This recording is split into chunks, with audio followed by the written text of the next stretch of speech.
राधे राधे दोस्तों, आपका अपने YouTube चैनल पर स्वागत है। बहुत समय पहले की बात है। उत्तर भारत के पहाड़ी इलाके में बसे छोटे से गांव देवकुंड में अमावस्या की रात का एक अजीब सा डर था। गांव के लोगों का नियम था कि इस रात कोई भी घर से बाहर नहीं निकलता, क्योंकि कहते थे कि इस रात हवा में एक भटकी हुई आत्मा घूमती है।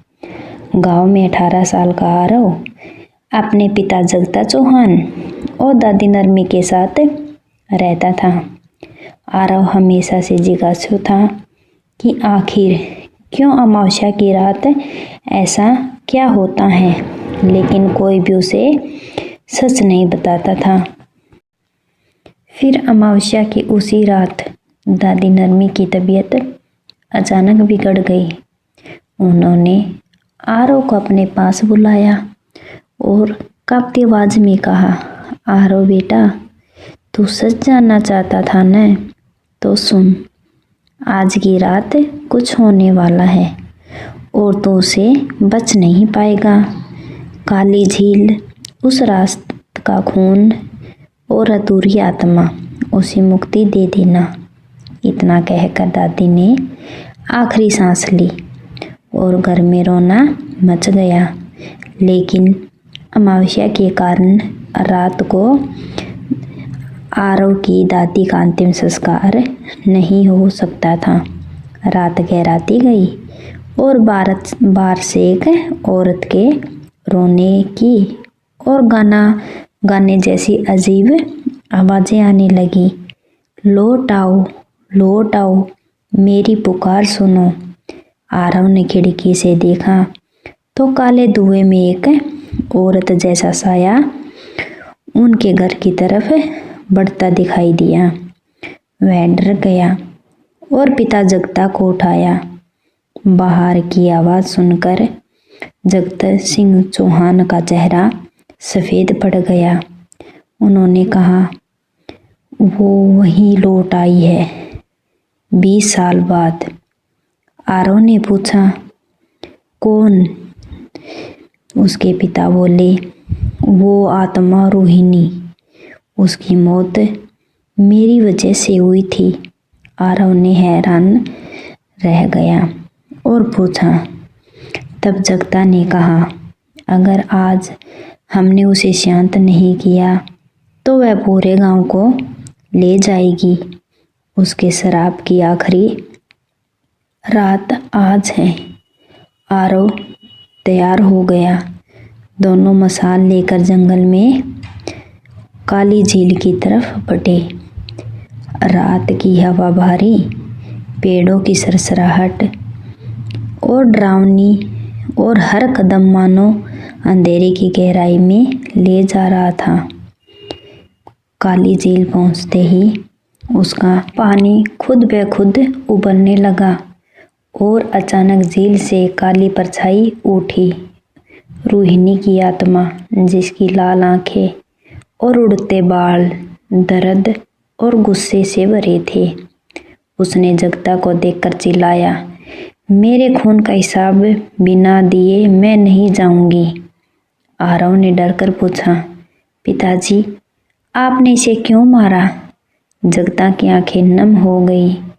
मैंने इसे नहीं मारा, मैंने तो इसे बचाया था। गांव वालों ने इसे डायन कहकर मार डाला था, जबकि यह मासूम थी। आरव ने रोहिणी से कहा, अगर आप बुरी होती तो आपकी आवाज में इतना दर्द क्यों होता? आप क्या चाहती हैं? रोहिणी की आत्मा धीरे से बोली, मेरी लाश, जिसे गांव वालों ने गड्ढे में फेंक दिया था, उसे बाहर निकालकर सम्मान से अग्नि दो, जिसे मुझे मोक्ष प्राप्त हो। मुझे मोक्ष चाहिए। आरव और जगता ने झील किनारे जमीन खोदनी शुरू की। घंटों बाद की मेहनत के बाद उन्हें रोहिणी की आत्मा कंकाल मिला। आरव ने दादी की सिखाई पंक्तियों से अंतिम संस्कार की विधि शुरू की।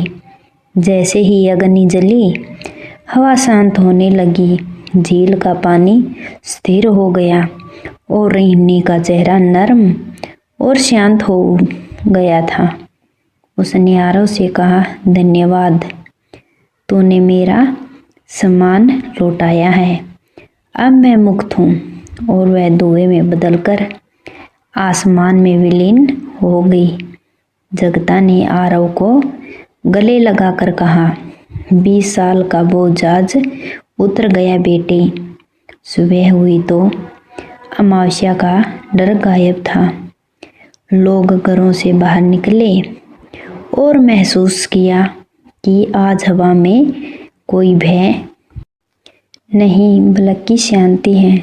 उसी दिन से अमावस्या को गांव में डर की रात नहीं बल्कि मोक्ष की रात कहा जाने लगा, क्योंकि उस रात एक भटकी हुई आत्मा को शांति मिली थी। दोस्तों, अमावस्या की रात तो खत्म हो चुकी थी और रोहिणी की आत्मा को मोक्ष मिल चुका था, लेकिन कहानी यही खत्म नहीं हुई थी। अगले कई दिनों तक आरव को गांव वाले उस रात का नायक कहते रहे, पर उसके मन में एक बात बार बार उभर रही थी। दादी ने मरने से पहले कहा था कि कुछ होने वाला है। क्या रोहिणी को मोक्ष ही वह बात थी या कुछ और? गांव वाले फिर पहले जैसा शांत दिख रहा था। हवा हल्की थी और लोग चैन से सोते थे, पर आरव को रातों में एक अजीब सी अनुभूति होने लगी, जैसे कोई उसे पुकार रहा हो। एक रात उसने सपना देखा कि दादी नरम उसे उसी काली झील के किनारे बुला रही है। आरव, अभी सब खत्म नहीं हुआ है। रोहिणी अकेली नहीं थी। आरव की नींद टूटी तो उसका दिल जोर से धड़क रहा था। उसने तुरंत अपने पिता से यह सपना बताया, पर जगता के चेहरे पर फिर भी वही डर उतर आया। उन्होंने धीमी आवाज में कहा, रोहिणी अकेली नहीं थी, उसकी एक छोटी बेटी भी थी जिसे किसी ने कभी नहीं देखा। उसका नाम था काव्या और उसकी मौत अब तक रहस्य है। आरव को लगा यह बात अचानक क्यों सामने आई। जगता ने कहा कि उन्हें केवल इतना पता है कि काव्या की लाश कभी नहीं मिली और गांव के बुजुर्गों के अनुसार संभव है कि उसकी आत्मा अब भी जंगल में भटक रही है। उसी रात आरव को खिड़की के पास किसी के कदमों की आवाज सुनाई दी, बहुत हल्की, जैसे कोई बच्चा चल रहा हो। उसने डरते डरते खिड़की खोली, पर बाहर कोई नहीं था, लेकिन कच्ची मिट्टी पर छोटे छोटे पैर के निशान दिखाई दे रहे थे जो काली झील की दिशा में जा रहे थे। आरव का दिल कांप उठा। उसने अगले दिन आरव अकेला ही उन निशानों के पीछे पीछे जंगल में गया। सूरज ढलने लगा था, पर वह घने पेड़ों के बीच में आगे बढ़ता गया। अचानक उसे झाड़ियों में से एक बच्चे की हंसी सुनाई दी, बहुत धीमी पर बेहद डरावनी। आरव ने पीछे मुड़कर देखा, कोई नहीं। फिर वही हंसी दूसरी तरफ गूंजी, मानो कोई उसके चारों ओर घूम रहा हो। अचानक काली झील के पास एक छोटी बच्ची दिखाई दी, 7-8 साल की, बिखरे बाल, सफेद कपड़े और आंखें जैसे वो किसी गहरे दर्द से गुजरी हुई चुपचाप आरव को देख रही थी। आरव डरते डरते बोला, तुम काव्या हो? लड़की ने कुछ नहीं कहा, बस झील की सतह की ओर इशारा किया। झील का पानी फिर हल्का उबलने लगा। आरव की दादी की बात याद आई।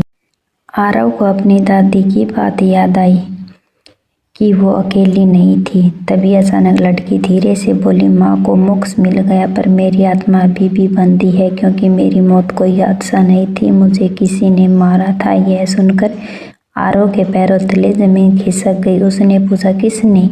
काव्या ने झील की तरफ इशारा किया और पानी के अंदर एक परछाई दिखाई दी, एक आदमी की। आरव की सांस रुक गई। परछाई धीरे धीरे उभर गई और चेहरा स्पष्ट होने लगा। वह गांव का कोई अजनबी नहीं था, वह गांव का प्रधान था, जो आज भी गांव में सम्मानित और शक्तिशाली माना जाता था। आरव ने हक्का बक्का होकर पूछा, प्रधान जी, काव्या की आंखों में दर्द भर आया। हाँ, उसने मुझे मारा क्योंकि वह मेरी माँ को अपने मन की बात मनाने पर मजबूर करना चाहता था, और जब माँ ने इनकार किया तो उसने पहले मुझे खत्म किया और फिर माँ को निशाना बनाया। आरव क्रोध और भय से कांपने लगा। काव्या बोली, मुझे मुक्ति तभी मिलेगी जब सच सबके सामने आएगा और मेरे कातिल को सजा मिलेगी। यह सुनकर झील के पास की मिट्टी फटने लगी और एक छोटी कंकाल सी आकृति बाहर आने लगी। काव्या की अधूरी थी। आरव के शरीर में सिरन दौड़ गई। वह भागा नहीं, खड़ा रहा। काव्या ने कहा, मुझे सम्मान दो